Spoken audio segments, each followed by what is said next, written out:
is a human right. Time for us to start the fight. Housing is a human right. Time for us to start the fight. There's huge crowds here in Dublin today on the housing demonstration. It was revealed last week that excluding modular homes, Dublin City Council only built 5 houses in the last year. That's 5 houses. If you include modular homes, they only built 74. Now, in the midst of the biggest housing crisis in a generation, this is an absolute disgrace. And it's great to see there are so many people out here on the streets expressing their anger. Tom, as someone who's been homeless, why do you think this march today was so important? Well, it's so important because, as you see, the figures that come out there the other week there, and again they're rising.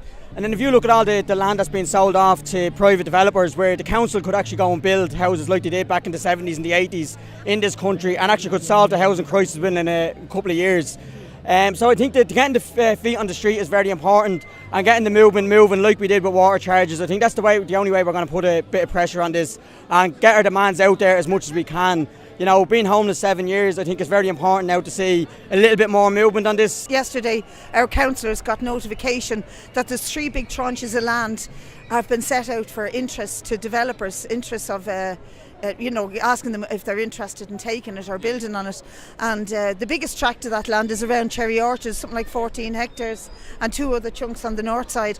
But like the demand today, and this banner that I'm holding here says it, is public housing on public land, and yet we're getting these circulars from the council giving away the public land that we have left to private developers, instead of taking this crisis, gripping it and holding it up to scrutiny and saying we're going to build tens of thousands of public houses, and that includes affordable houses and social housing on public land, and give everybody an opportunity to have a decent life and a home to rear their kids in.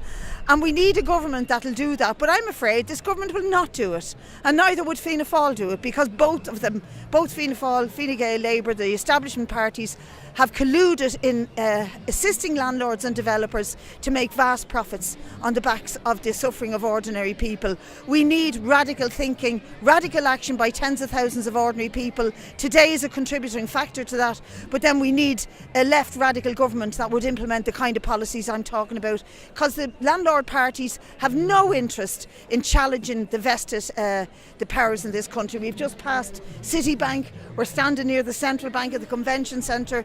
These are all symbols of what's wrong with this country. Hope for needs, not for greed. Hope for needs, not for greed. Bernard, can you just tell me why the Irish Traveller Movement are out on the housing protest today? Because housing is we're at a national crisis. We're seeing, a situation where there's no build. There's no people 10,000 people are homeless, 3,000 children. We're looking at a situation where, the government are not doing enough, and they're not doing enough for everybody. And I suppose I'm here with the Irish Traveller Movement. We're marching with the migrant rights, we're marching with people for profit and other cross-political parties. But at the moment we're seeing is that we're at a national crisis, and we're seeing members of our community who are living in substandard, poor accommodation, and only last week they're being threatened with evictions in Belgadi. And earlier this week we've seen another family's home that was vandalised. And we're just saying it's just not enough, and we need to kind of stand up together and show this government that this is a crisis and they have to do something.